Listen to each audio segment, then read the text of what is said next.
Very good morning, class. Very good morning, my dear students. How you all are? Hope you are good at home. Stay indoors, stay safe. So, this is yet another section of Science Class 4. This is the third video for this chapter. As in the previous videos, we have discussed what is habitat, what are the adaptations, what are the land or terrestrial plants, what are the subspecial plants.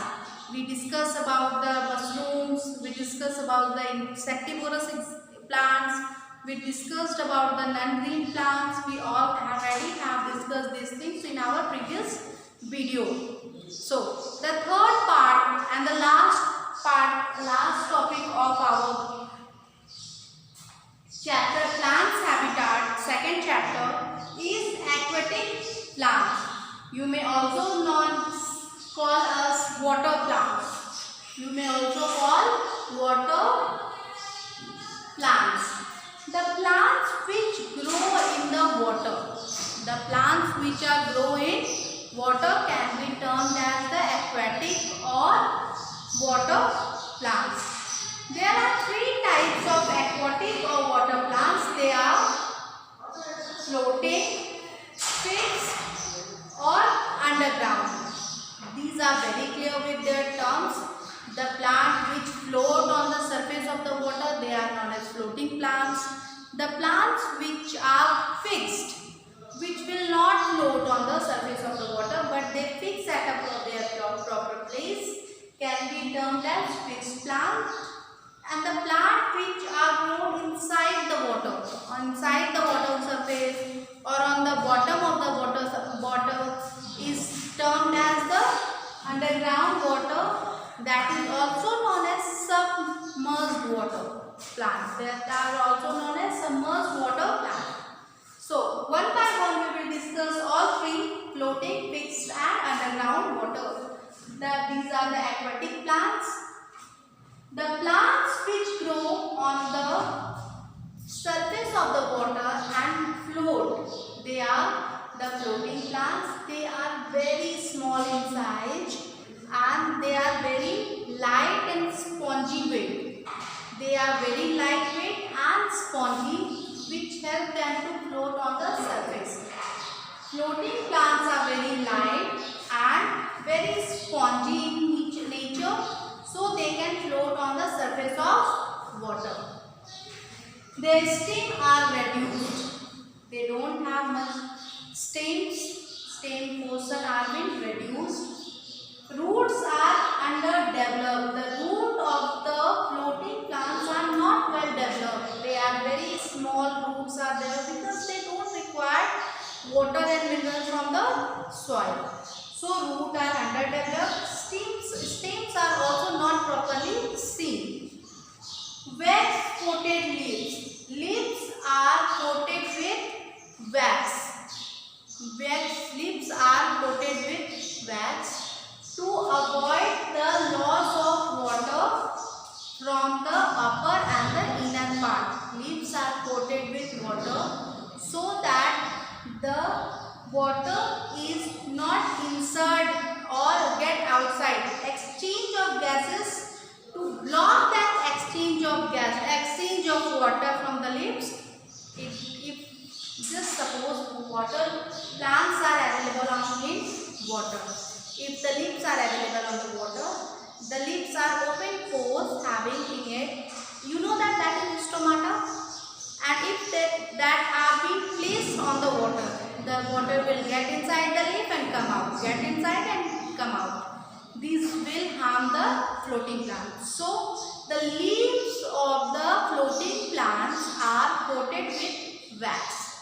The leaves of the plants are coated with wax, so the water cannot get inside and come out very easily. The example of the floating plants are duckweeds, lettuce.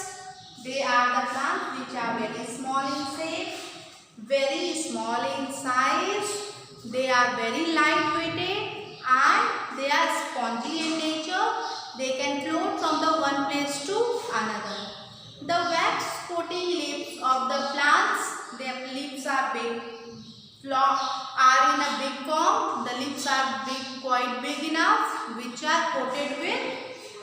are coated with wax and help the plants to float on the water.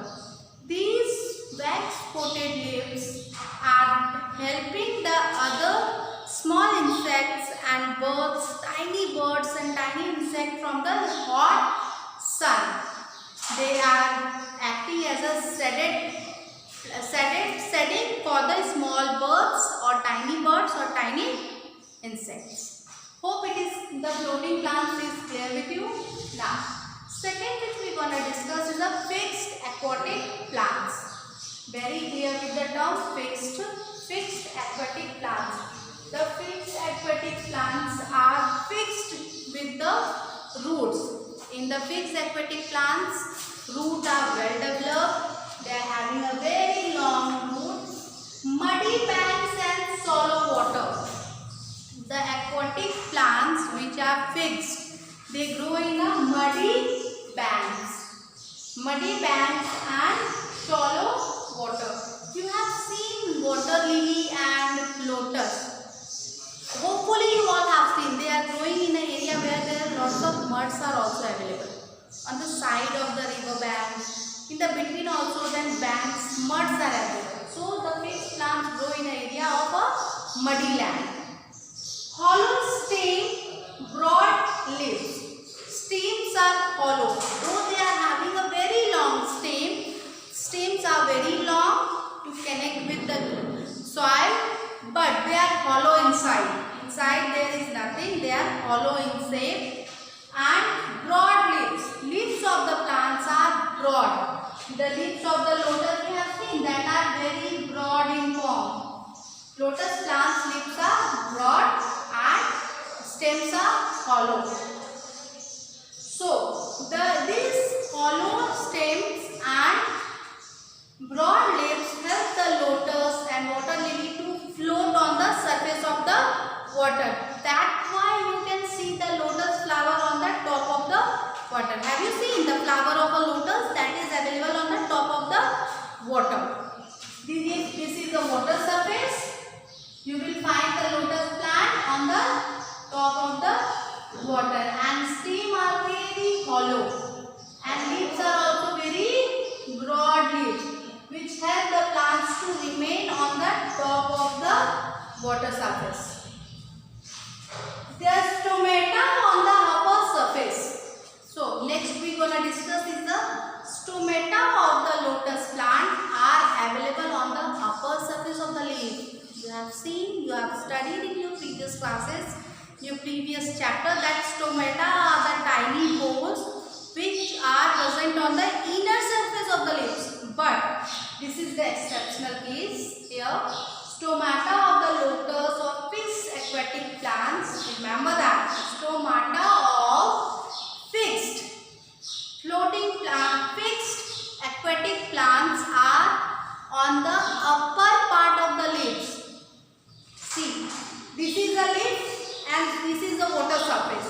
Leaves are just kept on the water surface. If the holes are inside the part, then how they can breathe? They cannot breathe, they cannot take water, they cannot give out carbon dioxide and all. So the stomata are present on the outer surface of the leaf, and here is water, this is leaf, and stomata are present on the outer surface of the leaf. So the gaseous exchange take place from the outer surface.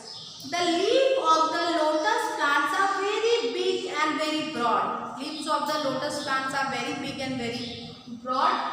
So they give nesting to the tiny birds.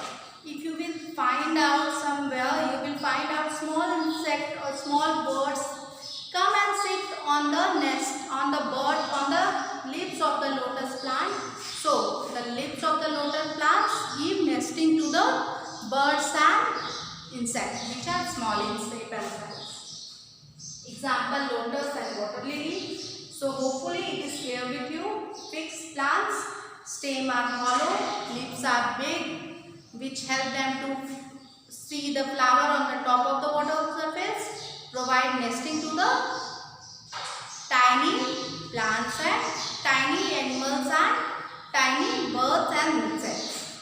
Example, lotus and water lily. The third aquatic plants is underground plants. The third aquatic plants is underground plants. It is very clear from the term underground that submerged, that are plants available under the water surface.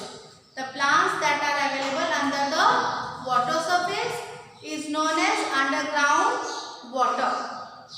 They are narrow leaves, no stomata, fixed root.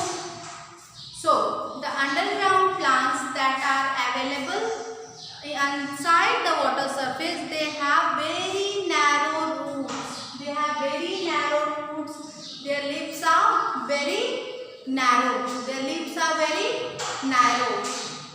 Very small and narrow, thin leaves are available. Fixed roots. Roots are fixed because they are lying inside the water. So the roots are fixed with the soil or inside the water. No stomata, as they are present inside the water. So there is no gaseous exchange take place. So there is no stomata available.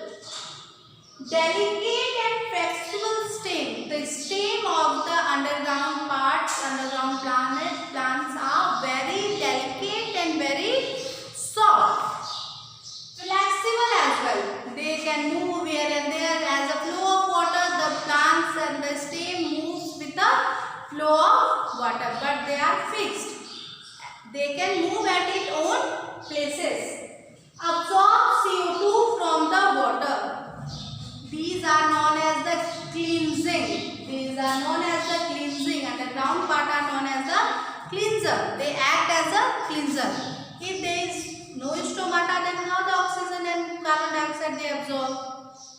They absorb the carbon dioxide by the small insects, small birds, small animals which living inside the water. Fishes, water plant animals, they give out carbon dioxide, and these underground plants absorb that carbon dioxide for the process of photosynthesis. Used in aquarium. You have seen the aquarium, the place where fish are kept in a glass safe. Now, if you have seen the aquarium, if you have not seen, just search it out and see at your phone. Aquarium, you will find out the green grasses type something available in a plant type something available in an aquarium, which is looking very beautiful. That is the underground or submerged aquatic plants. This underground or submerged aquatic plant is used in aquarium as decorative items. Example, hydrilla and tap grasses. Example of underground aquatic plants are hydrilla and tap grasses, which are commonly you can see in the aquarium. These are having no stomata. The leaves are very thin and narrow, and they can be flexible. They are very soft, delicate. They can flow with a water flow. Okay, and they are very soft, and you can find out in a aquarium, and they absorb carbon dioxide from the water inside. The water animal give out carbon dioxide, and they absorb that, so they clean the water as well. So hopefully you have understood all the three aquatic plants: floating, fixed and underground. So hope you go through the chapter, do the question answers, everything should given by me. Hopefully you have understood. Thank you so very much. Thank you.